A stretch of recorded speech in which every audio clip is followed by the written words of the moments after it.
Hello, interwebs. Do you like my pants?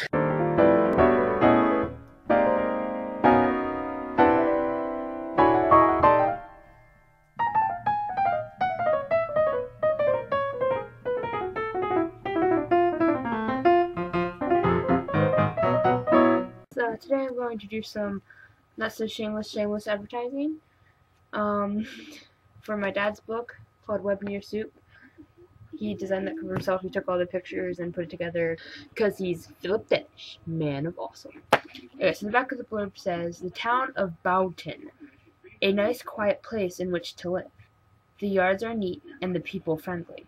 But when some new residents move in and want to change things, the odd occurrences begin to happen. From cars and bottles to smoke and trees, will Boughton ever be the same?" Cliffhanger! Rhetorical question? No, cliffhanger, yeah. So I'm going to read a small excerpt from it that me and my dad decided would be the perfect or the best one to represent the book. It's from the 3rd chapter, and it's not that long. As he got out of his suit, stripping off the uniform of his daytime labor, he noticed an unusual sound.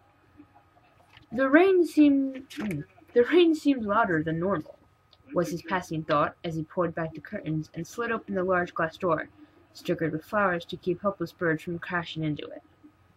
The sight that met him was not of placid calmness,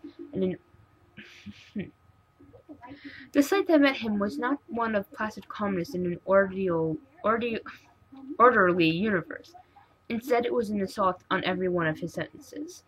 His ears were hammered with the sound of the rain, not slapping against the surface of the pounds or dancing merrily on the planks of his golden bridge. They were being pounded upon by the sound of angry drops crashing against the rusted metal hulks of dead automobiles. There were dozens of them splashed haphazardly about the yard, covering almost every foot of ground. His eyes ached trying to take it all in. Sorry, pencil mark in there. His eyes ached trying to take in all of the twisted metals, corroded angles, and faded fenders. Instead of the sweet petrichor word I don't know, his imagination foretold, his nostrils were invaded with an odoriferous violation of oil, grease, rotting leather, and burnt rubber. The beautiful acre summer red trees were now nothing more than expensive rugs under the oppressive weight of burned-out husks. Instead of a loving home for the imported koi of the upper pond was a gash in the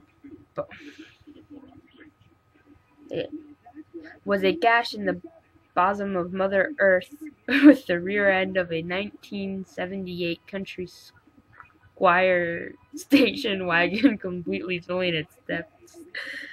The pond's diligently placed rocks were spewed about by the car as if it had been thrown down from the heavens by an angry god.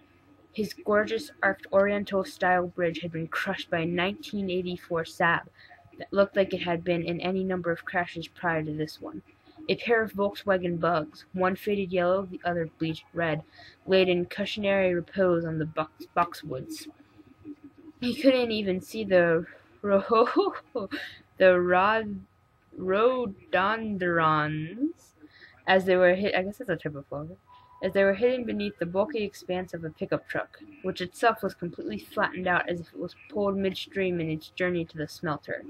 The forsythia seemed to garnish for the Mercedes sedan nestled among its fronds.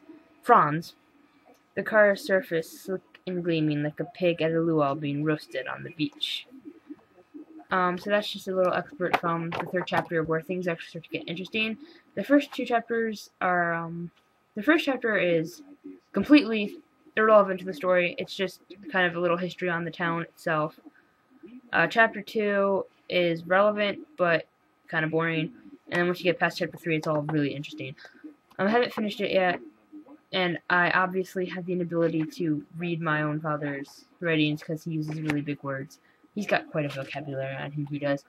But, yeah, if you guys go to Amazon.com and order Web Near Soup and buy it because it's amazingly awesome, and you can look up the words that I can't pronounce or spell.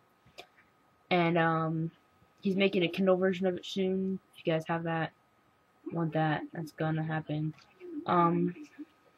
Yeah. Non-shameless advertising over.